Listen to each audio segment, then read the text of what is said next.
waktu itu kita fokus Om. Setelah saya masuk, saya fokus. Oke deh, saya fokus bantu kamu. Oke, bangkrut.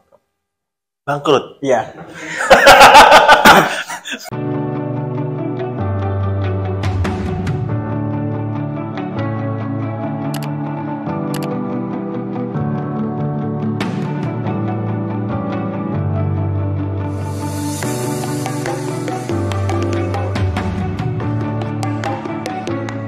Udah backgroundnya dari tadi S1-nya teknik informatika, lalu S2-nya data mining, habis itu Om juga udah lama punya pengalaman profesional kerja ya, jadi developer buat mobile ya, bikin apps Android.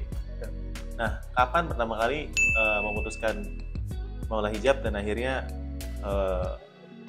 jatuh bangunnya di sana seperti apa Om? Oke, waktu itu kan saya setelah lulus, sebenarnya dia dulu janji nikahin istri itu kan lulus S1. Ya, cuman kan terus saya menimbang S2. Tak undur ya gitu. Enggak tak undur doang, enggak tak ganti gitu kan. Sama itu. Jadi tak undur tapi tak ganti. Tak undur doang tapi enggak diganti. Gitu. Oh, iya. Makanya istri saya kan juga invest kan. Iya. Dia tahu proses. Bukan retur ya Om ya. Bukan. Aduh gitu kan ya, terus akhirnya saya putusin untuk ya nggak cuma itu sih, ada beberapa hal yang nggak bisa saya open sih. Wah. Ya. Tapi itu bukan urusan sama dagangan, itu ada urusan sama pihak lain itu yang intinya tidak cocok dengan apa yang saya harapkan dulu. Baik. Ya kan, ini ada muncul kekecewaan di ranah itu, akhirnya saya putusin ya udahlah sekarang kita jualan online aja. Nah waktu itu kita fokus Om, setelah saya masuk saya fokus, oke deh saya fokus bantu kamu. Oke, bangkrut. Bangkrut? Iya. Karena saya hadir langsung bangkrut. Sesi ini motivasi loh Om. Jadi baru resign, fokus bangkrut? Iya, biasa lah, salah hitung. Oh, salah hitung? Salah hitung normal lah ya kayak teman-teman yang lain, ya biasa aja ya. Salah hitung gitu kan, jadi bangkrut Om. Jadi ya standar lah ya, biasa. Jadi yang kita bangun gitu hilang, uang kita nggak ada uang lagi. Untungnya waktu itu ada teman yang baik gitu kan, mau minjemin kita 15 juta sih, waktu itu gede banget tuh Om, segitu tuh. Saya gede banget lah Om, order cuma 5 biji 15 juta tuh, komparasinya kan udah kelihatan kan. Jadi itu adalah bangkrut yang pertama. Itu kita bicara bangkrut total loh ya, nggak bicara rugi loh ya. Kalau rugi berkali-kali ya. Tuh terus bangkit lagi Om, bangkit. Yang kedua selang berapa bulan ya, tahun 2000 saya agak lupa ya, tahun 2018 apa 2019 awal gitu, 2018 kayaknya, akhir 2018 itu kita ketipu kain Om.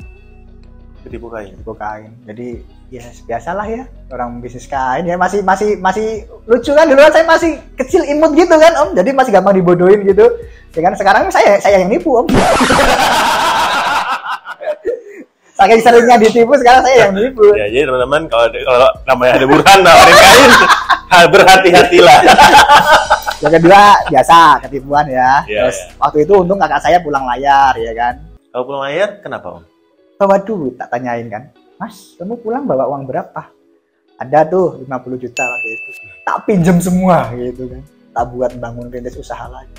Kakak saya itu ya pasti di gudang Om, ya kan.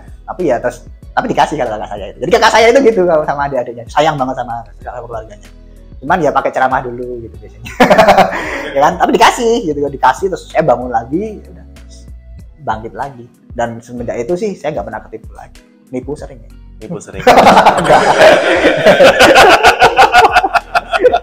Tapi itu hal yang lumrah lah ya, maksudnya nggak perlu dibesarkan, semua pasti ngalamin. Kalau kayak cuman salah hitung harga, salah stok ya kan, kayak salah ketipu supplier itu wes umum banget gitu. Jadi ya sebenarnya problem klise, makanya saya juga mungkin waktu dulu tuh ya shock banget ya. Kalau sekarang sih ngelihatnya kayak oh ya biasa, makanya sekarang mau terjun roller coaster kayak apa juga udah biasa.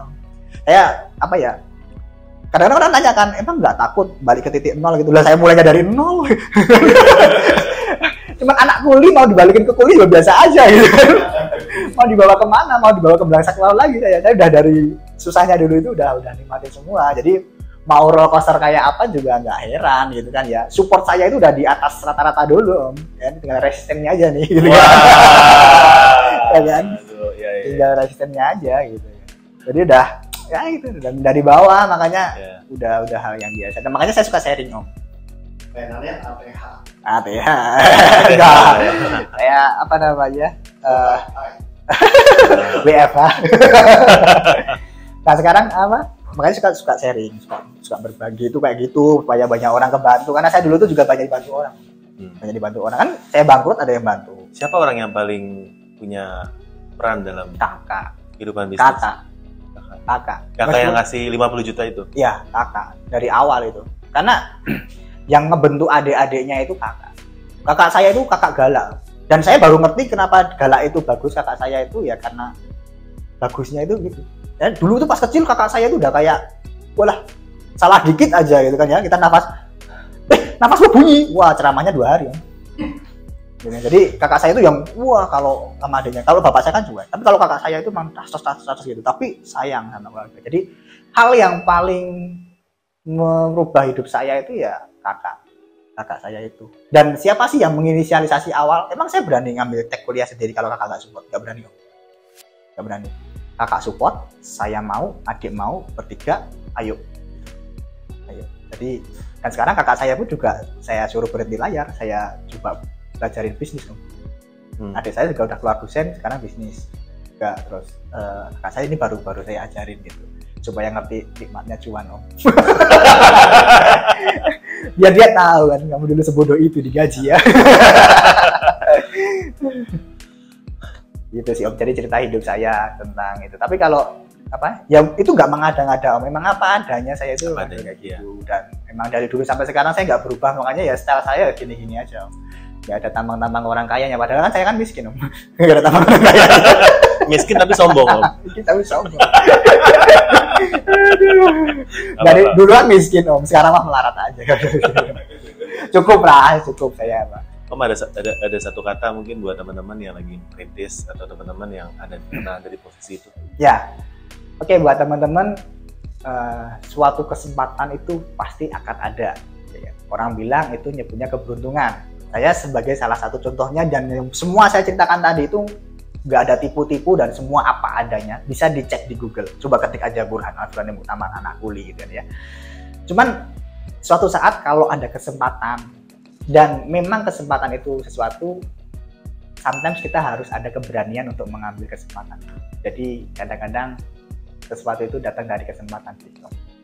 Itu sih yang mau saya tampilin buat teman-teman. Kalau mau merubah ya high risk high return.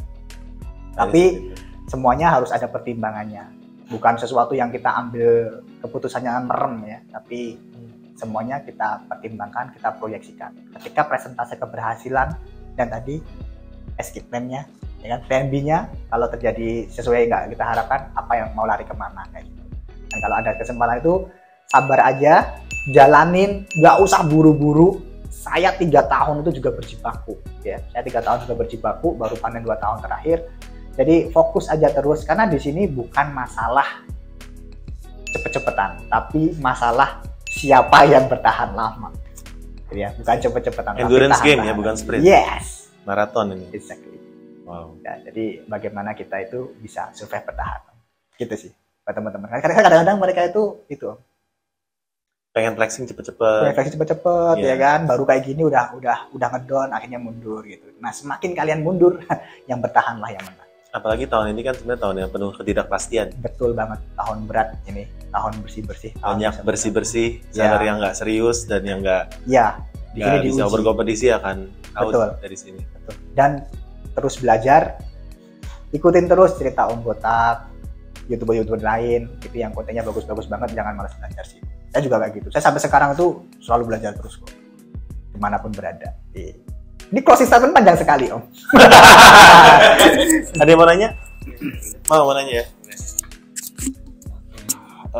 Om Burhan, saya ceritanya tadi itu sungguh menginspirasi saya. Karena mungkin kisah kita juga sama, berasal dari orang yang nggak ada juga. Tapi boleh satu saya tanya dulu nggak, untuk pertanyaannya berlanjut gitu. Om Burhan punya anak umur berapa sekarang?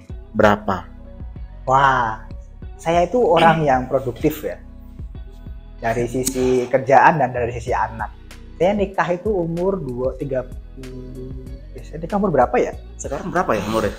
Saya 32. Sekarang 32? Ya, 32. Saya nikah itu umur 27 kalau nggak salah. Umur 27. Jadi sekarang anak saya 3. Gitu. Anak saya 3. Ya, jadi pertama 27 itu 3 bulan berikutnya hamil, tahun 28 saya punya anak pertama. Terus biasa dijarakkan 3 tahun waktu itu. Terus umur 30 tahun ya kan? Umur 30 itu saya punya anak yang kedua. Tapi karena dia prematur jadinya jaraknya dekat. Ya kan? Iya. Niatnya cuma 2, kesusulan yang ketiga gitu. Jadi sekarang jaraknya 3. Makanya sekarang anaknya kecil-kecil 3 gitu. Dari umur berapa sampai berapa anaknya? Dari umur berapa sampai berapa anaknya? Yang paling gede itu umur 4 tahun ya, 4 tahun setengah. Kemudian yang nomor 2 itu baru setahun 8 bulan. Kemudian yang paling kecil itu umurnya baru 8 bulan. Aduh. Ya, jadi kecil-kecil. Oke. Nah, dari pertanyaan tadi berapa usia anak itu, tentunya Burhan juga cerita tadi kan ditinggalkan dengan orang tua kan, dengan kondisi yang kecil juga, yes. Dengan persiapan ayah juga tidak bisa misalnya seperti Burhan sekarang juga kan. Nah, apa strategi Burhan gini? Kalau saya mau tanya, saya mau bilang seandainya Burhan bulan ini ya dipanggil Tuhan, apa yang Burhan lakukan untuk anak dan istri tentang Maulah Hijab ini? Strategi apa yang Burhan kasih ke mereka biar mereka bisa berlanjut sampai seterusnya besar mereka nggak seperti Burhan? Oke. Yang pertama, saya kan dari dulu emang bangun bisnis ya. Jadi usaha ini itu emang saya buat berjalan tanpa adanya saya. Ya, jadi antara adanya saya dan tidak adanya saya harusnya tidak akan berubah banyak. Ya, di beberapa faktor sih. Ya, di beberapa faktor. Usahanya masih bisa jalan. Soal cepet enggaknya mungkin beda ya. Bisa jadi lebih cepat anak saya besok. Tapi bisa jadi dia nggak lebih cepat. Kita nggak tahu. Jadi pertama, bisnis ini saya bangun dengan SOP. Karyawan bisa kerja tanpa adanya saya. Kemudian yang kedua, diversifikasi. Jadi saya emang ada ya asuransi saya. Jadi kalau saya sakit dan sebagainya itu anak sama istri nggak terbebani. Kemudian berikutnya itu saya ada diversifikasi investasi juga. Jadi saya memang menanam saham dan sebagainya, dan ya semoga aja sih dari pengembangan investasinya itu mereka bisa hidup meskipun tanpa adanya saya dari sisi ekonominya sih. Tapi kalau dari sisi pendidikan dan sebagainya, saya biasanya memang pakai asuransi. Jadi kalau saya sewaktu-waktu nggak ada, anak saya itu minimal pendidikannya terjamin gitu. Cuman itu aja yang saya pikirin. Oke, kalau itu 1 bulan terakhir sudah terjawab, artinya memang sudah ada SOP yang untuk dilakukan setelah ini, tinggal menjalankan SOP. Betul. Itu tentunya memang tidak seperti yang keputusan-keputusan yang Burhan ambil ya, mungkin seperti itu. Nah, pertanyaan satu lagi itu, apakah Maulah Hijab ini pelabuhan terakhir atau ada suatu cita-cita Burhan yang sebetulnya ini hanya batu loncatan untuk menunggu timing apa yang Burhan cita-citakan? Oke. Sebenarnya saya bukan yang visioner jauh banget ke depan ya, yang itu. Cuman saya itu tipikal yang membuat visi by milestone. Jadi berdasarkan capaian-capaian. Jadi pertama yang saya bangun adalah Maulah Hijab dulu. Kemudian saya mau ngembangin brand Nias, dan masih ada 3 brand selanjutnya yang mau saya kembangin. Terus saya udah selalu bicara sama anak-anak.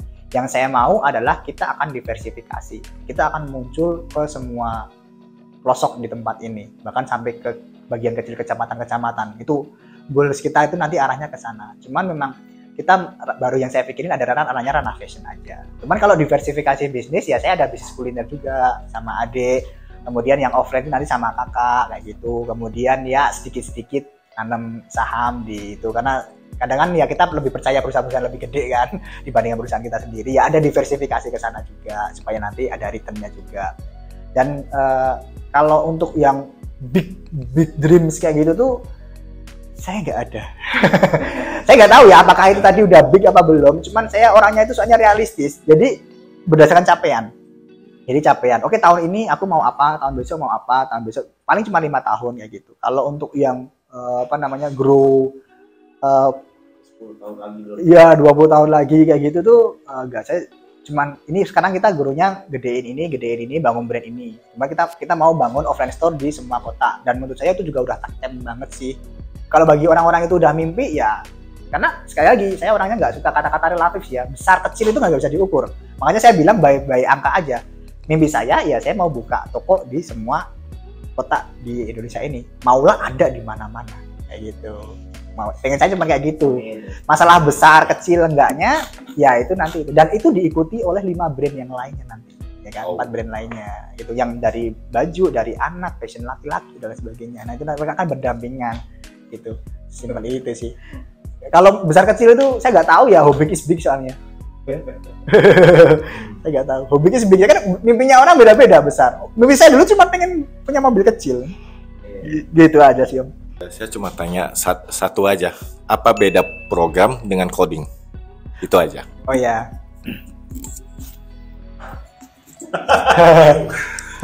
Program sama coding itu kayak brand sama branding, ya kan? Brand sama branding. Kalau coding itu kan kita membuat sebuah kode program ya, kode program. Program itu kan ini program sistem maksudnya, ya kan? Ya, kayak itu kan kita buat menggunakan kode-kode yang kita tulis. Nah, fase kita menulis kode itu namanya coding. Nah kita ngoding jadilah programnya. Makanya istilahnya adalah pemrograman. Kita memprogram sesuatu. Kalau kita kita program. Kalau sistemnya sebenarnya kalau Android ya kita di apps itu hasilnya aplikasi sebenarnya. Cuman secara sistemnya itu kita buat itu program. Tapi kalau cara menulisnya itu istilahnya coding, membangunnya. Jadi coding itu kan kita menulis kode itu coding. Karena kan kita programmer itu kan menuliskan kode-kode kan. Kode-kode program yang digunakan untuk nge-solve sesuatu, untuk menyelesaikan suatu masalah. Jadi emang programmer dituntut kayak gitu, makanya logikanya lebih penting. Kalau kode program itu kan cuma kayak bahasa kita ngomong aja. Kalau udah biasa ngomong pakai bahasa Indonesia ya ngerti, kalau ngerti bahasa pemrograman ya ngerti. Gitu. Cuman gimana caranya biar ini tampil gitu, kode program. Tapi beda lagi ya kode program yang di aplikasi, kode program yang di data itu beda, di basis data. Makanya kalau ngobrol itu panjang banget sih. Ya udah. Oke, thank you banget nih Om untuk waktunya hari ini kita bisa sharing ya tentang kisah hidup, saya belajar banyak. Oke, sama Om. Tapi ada satu hal yang saya nggak bisa tandingin, yaitu ketampanan. Kunci suksesnya ya. Kunci suksesnya itu nggak bisa dikopas. Saya ingin membagikan ini supaya wah, buat teman-teman yang udah datang sini ya. Resmi jadi Botakers. Ini boleh langsung dipakai nggak? Boleh. Ayo kita pakai sama-sama ya. Dan buat teman-teman yang belum jadi Botakers, segera jadi Botakers dan ditunggu ya. Video-video selanjutnya pasti akan daging. Jangan lupa buat subscribe dan jadi member Botakers supaya teman-teman jadi seller yang lebih baik. Iya. Ya, sampai jumpa di video selanjutnya. Dadah.